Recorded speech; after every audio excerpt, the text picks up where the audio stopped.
Daddy's Little Helpers is the first segment of the 6th episode of the 8th season of Rugrats, and this is really, really enjoyable. Betty, Didi, and Charlotte are away off to this goddess convention thing, and Howard, Chaz, and Stu are in charge of the babies, Tommy, Chuckie, Phil, Lil, and Dill.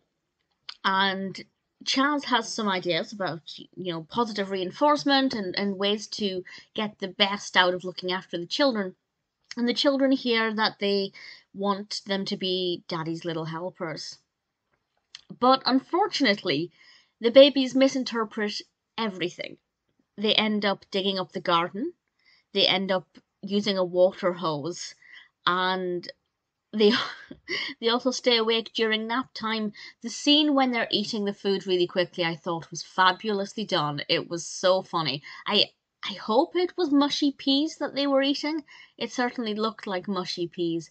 But the fact that they ate it all really quickly, because that's what they thought was necessary, it was so entertaining. And the way the fathers responded to everything, I really enjoyed. I also like the fathers looking after the children. I love the fact that the episode is kind of a double whammy of saying we can have female empowerment away from being a mother and wife, but I will talk more about that in a moment with Didi's experience, while also saying fathers can be in charge of the children. Because I'd say even nowadays, a lot of children's TV shows still have the father at work, mother at home, very classic setup, which is fine because a lot of households are like that, but Rugrats was always very ahead of the times and often represented different approaches, as we see here, and I think it works very, very well.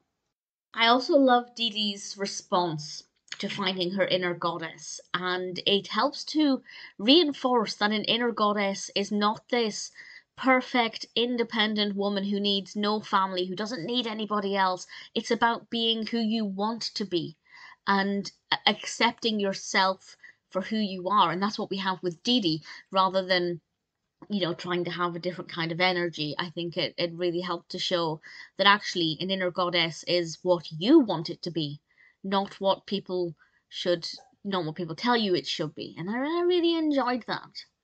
Of course, the whole episode is really building up to this wonderful playpen that Stu's invented that the babies will not be able to get out of. Once they're inside and the door is locked, they can't get out, apparently. I'll say no more about it, but I really enjoyed that, and I just thought it was very well done. The whole narrative was great, the pacing was wonderful, it was fun, it was funny. I think we had enough time cutting back and forth between the fathers and babies and the mothers on their goddess convention thing.